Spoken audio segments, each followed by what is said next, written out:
लेखक पंडित श्री राम शर्मा आचार्य। घर का बड़ा व्यक्ति अकेला बैठा माल मलाई खाता रहे और घर के और सब बच्चे मुँह की तरफ देखते रहे। उन्हें उसमें से एक टुकड़ा भी न मिले और भूखा सोना पड़े तो ये निठुरता धिक्कारी ही जाएगी।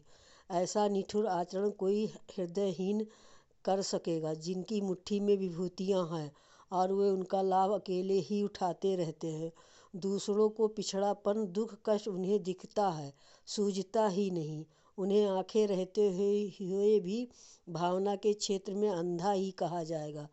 सरकारी कानून की दृष्टि से जिसने कमाया है या उसे कहीं से मिला है वह उस संपदा को चाहे जैसा खर्च कर सकता है, अपने शौक मौज में उड़ाता रह सकता है। उस पर रोकथाम के लिए कोई बंधन नहीं है, किंतु ईश्वरीय कानून उससे भिन्न है। ईश्वर ने बिना मूल शरीर, वृद्ध, इंद्रियां, स्त्री, बच्चे तथा अनेक सुख साधन दिए हैं। उसकी उदारता को स्मरण रखा जाए और कृतज्ञता का परिचय देने के लिए उसे अनंत अनुदान का एक अंश समाज की सुख तसल्ली के लिए वापस लौटाया जाए। ईश्वरीय कानून यही है, उसे तोड़ा नहीं जा सकता। सरकारी कानून तोड़ने में भी लोग कहाँ चूकते हैं, पर ध्यान रखा जाए जो रोज दंड से बचा सकता है, पर ईश्वर के दरबार में न तो चालाकी चल सकती है और न गाली छिप सकती है। उसकी शासन व्यवस्था में जहाँ असीम प्यार अनुदान की गुंजाइश है, वहाँ अत्यंत कठोर और निर्दयी दंड का भी विधान है।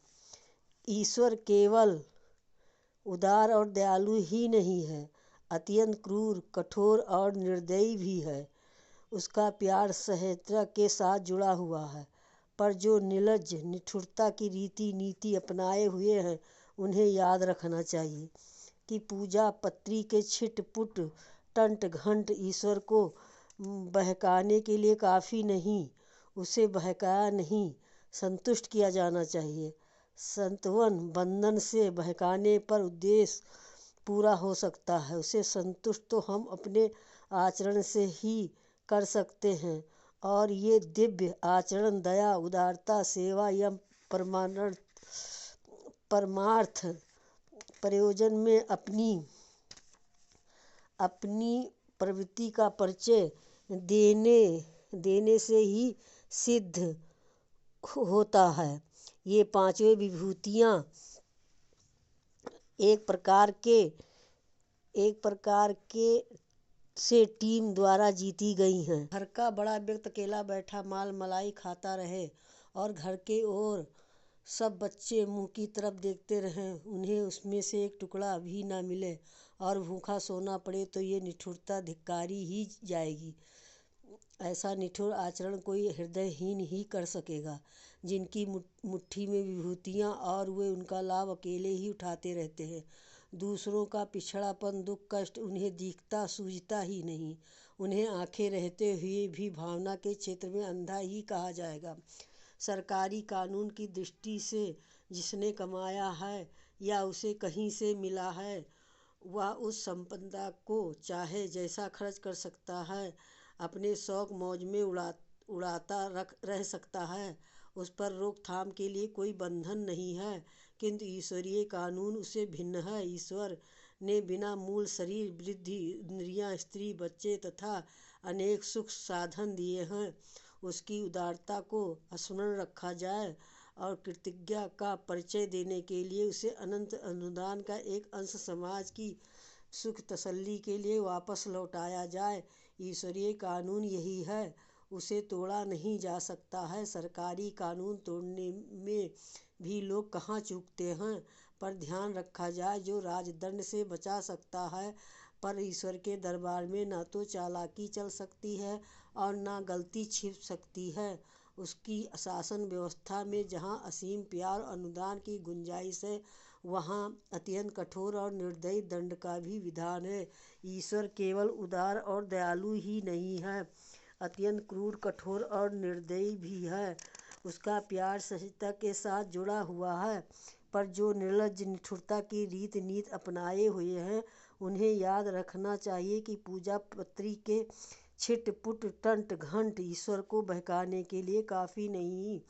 उसे बहकाया नहीं, संतुष्ट किया जाना चाहिए। सत्वन बंधन से बहकाने भर का उद्देश्य पूरा हो सकता है। उसे संतुष्ट तो हम अपने आचरण से ही कर सकते हैं, और ये दिव्य आचरण दया, उदारता, सेवा एवं परमार्थ प्रयोजन में अपनी प्रवृत्ति का परिचय देने से ही सिद्ध होता है। ये पांचों विभूतियाँ एक प्रकार से टीम द्वारा जीती गई रनिंग शील्ड की तरह है, जिसने पूर्व जन्मों में अपनी उदारता का परिचय दिया है। उन्हें वे उपहार के रूप में मिली हैं, पर साथ ही यह शर्त जुड़ी हुई है कि इन चल पुरस्कारों को अगले वर्ष वापस करना होगा, और ये अन्य विजेताओं को दिए जाएंगे। 1 वर्ष तक उन शील्डों को संभाल कर रखना पड़ता है, उन्हें टूटने फूटने नहीं दिया जाता और अगले वर्ष ज्यों का त्यों वापस कर दिया जाता है। पिछले दिनों उदारता का परिचय देने के फलस्वरूप ये उपहार शील्ड विभूतियों के रूप में मिले हैं। वे सदा के लिए नहीं, थोड़े दिन के लिए हैं। इसलिए हैं कि पिछले बार जैसी उदारता का और भी अधिक मात्रा में और भी अधिक तत्परता पूर्वक परिचय दिया जा सके, और इस बार पर आध्यात्मिक महानता का विकास करते हुए ईश्वरीय अनुग्रह, अनुदान और भी बड़ी मात्रा में प्राप्त किया जा सके। पर जो लोग तथ्य को भूल जाते हैं, उन्हें संपत्ति के मद में मोहांध होकर उसे विलासिता, अहंता की पूर्ति के लिए उपयोग करते हैं, वे एक प्रकार से अनर्थ करने पर उतारू होते हैं।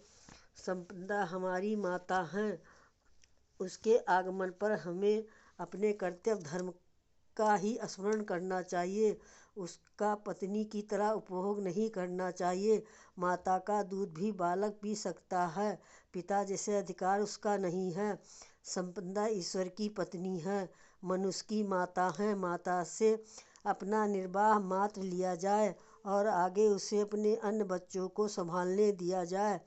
अपने पास माता रहती हैं सो ठीक है, पर उस पर अपने लिए सीमित रहने का बंधन नहीं लगाना चाहिए।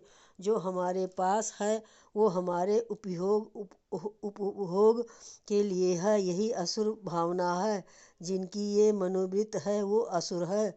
देवता और असुर का अंतर आकृति से नहीं, प्रकृति से होता है।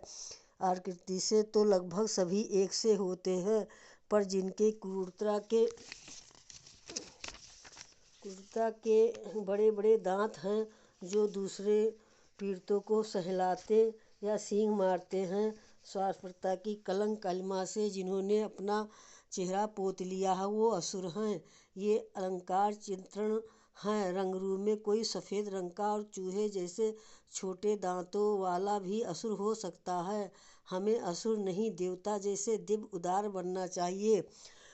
उदारता व्यवहार को साक्षी मांगती है। जिनमें दया है, करुणा है, वो परमार्थ प्रयोजन के लिए उपलब्धियों को समर्पित किए बिना रह नहीं सकता। यदि अंतर में कोमलता हो तो वो संसार को, दैन्य को हटाने के लिए अपने को हिमखंड की तरह गलाएगा ही। सूर्य निकलते ही जमी हुई बर्फ गलने लगती है। सद्ज्ञान की प्रकाश किरणें जिस अंतःकरण पर पड़ेंगी, उसी क्षण भावना शक्ति आत्मा में जागृत हो उठेगी और उससे परमार्थ प्रयोजनों में संलग्न देखा जाएगा। सद्ज्ञान मस्तिष्क में नहीं, अंतःकरण में उदय होता है। जब वह प्रकाशित होता है तो मनुष्य दीपक की तरह अपने को जलाकर दूर दूर तक प्रकाश फैलाने लगता है। यही धर्म, परंपरा और ईश्वरीय प्रेरणा। प्रत्येक विभूतिवान को इस तथ्य पर हर घड़ी अत्यंत गंभीरता पूर्वक विचार करना चाहिए। यही निर्णय करना चाहिए कि जो कुछ उसे अनुदान मिला है, उसे अपने सीमित स्वार्थ के लिए खर्च करते रहा जाए। उसे जमा करने और बढ़ाने का ही क्रम चलाया जाए। अथवा ये जिस प्रयोजन के लिए है उसकी ओर ध्यान दिया जाए। देश के प्रत्येक विवेकवान नागरिक को निरंतर आत्मनिरीक्षण करना चाहिए और देखना चाहिए कि भारत के औसत नागरिक के स्तर से वो अपने ऊपर अधिक खर्च तो नहीं करता। यदि करता है तो आत्मा की, न्याय की, कर्तव्य की पुकार सुननी चाहिए और उसे अतिरिक्त खर्च को तुरंत घटाना चाहिए। हमें अधिक कमाने की, अधिक बढ़ाने की, अधिक जोड़ने की ललक छोड़नी चाहिए और ये देखना चाहिए कि जो उपलब्ध है उसका श्रेष्ठतम सदुपयोग क्या हो सकता है। जो पास है उसी का ठीक उपयोग कर सकना जब संभव नहीं हो रहा तो अधिक उपार्जन से क्या बनने वाला है। उससे तो सांप के दूध पीने पर बढ़ने वाले विष की तरह अधिक तृष्णा वासना प्रबल होगी और पतन का क्रमहीन तीव्र होगा। हमें उपयोग करने की बात को उपार्जन की ललक के असंख्य गुना महत्व देना चाहिए। देखना चाहिए कि सामान्य नागरिक की अपेक्षा पांचों विभूतियों में से किसी का कुछ अंश अपने अतिरिक्त रूप से ले लिया है क्या।